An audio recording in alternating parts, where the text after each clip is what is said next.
घूमे। घूमने के बाद जब आए तो उद्धव जी से भेंट हुई।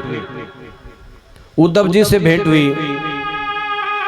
संत जब संत से जब संत मिलता है तो नयन भर आते हैं, अश्रुपात हो जाते हैं। विदुर जी ने उद्धव जी के साथ वार्ता की। बोला महाराज आज मेरे भाग्योदय हो गए, आप मिल गए। मैं तो चले गया था, पर आपको पता है कैसा कैसा हुआ युद्ध, क्या हुआ, किसकी विजय हुई, किसकी पराजय हुई। उद्धव जी ने सारी कथा सुनाई। कौरव पराजित हो गए हैं, पांडव विजय हो गए हैं। बोले बोले हमारे प्रभु। तो उद्धव जी के आंसू आ गए। उद्धव जी के आंसू आ गए। विदुर जी ने कहा क्या हुआ? बोला कैसा ठीक है ना हमारे प्रभु? बोला प्रभु ने सारी लीला की और लीलाधर लीला करके स्वधाम पधार गए। लेकिन विदुर जी, भगवान श्री कृष्ण ने मेरे पास कहा कि मैं विदुर जी को कुछ दे नहीं पाया। मैं उनके घर गया, विदुरानी और विदुर जी ने साग दिया बहुत प्रेम से, और उस साग का उपकार नहीं दे पाया मैं। देखो भगवान ने एक घर में साग खाया, उसकी भी याद है, खाया लेकिन दिया कुछ नहीं। विदुर जी रो गए। क्या था मेरे गरीब के पास, क्या था मुझ गरीब के पास? मैं तो केवल भगवान को एक हरी साग खिला पाया था, लेकिन भगवान को वो भी याद है। उद्धव जी कह रहे हैं विदुर जी, मेरे को भगवान ने कहा कि जितना ज्ञान मैंने तुम्हें दिया है उतना मैत्रेय ऋषि को कहना कि विदुर जी को वो ज्ञान सुना देना। विदुर जी छटपटाने लग गए। उद्धव बताओ मैत्रेय जी से मेरी मुलाकात कहाँ होगी?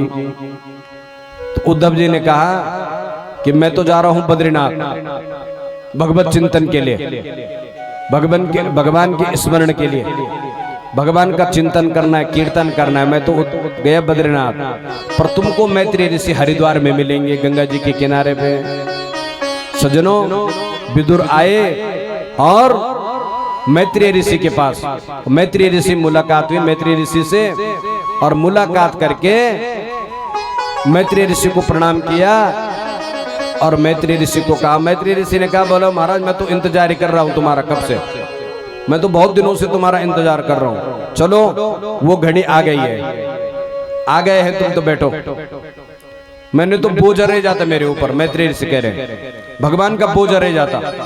भगवान ने कहा कि ये उपदेश जो है विदुर जी को जरूर देना। सज्जनों, विदुर जी की मैत्रेय जी से भेंट हुई तो विदुर जी ने पहला प्रश्न मैत्रेय ऋषि से किया, हाथ जोड़ करके, महाराज मेरे मन में एक संदेह है। बोला क्या संदेह? बोला सुखाय कर्माणि करोति लोको नते सुखम बान्यदुपारमं वा बिंदेत भूयस्तत एव दुःखं यदत्र योक्तं भगवान वदेनः। ये विदुर जी का पहला प्रश्न है। देखो, सुखाय कर्माणि करोति लोको। अरे संसार में सब लोग सुख के लिए कर्म कर रहे हैं, जो पूजा करना, पाठ करना, कथा करना, ये सुख चाहना, सुख। पर प्रभु उनको सुख मिल क्यों नहीं रहा है? मिल दुख रहा है। कितनी कोशिश कर रहे हैं, सुख के लिए सब कर्म कर रहे हैं, सुख के लिए सब पूजा कर रहे हैं, पाठ कर रहे हैं, कुछ भी कर रहे हैं, सुख के लिए कर रहे हैं, लेकिन मिल दुख रहा है।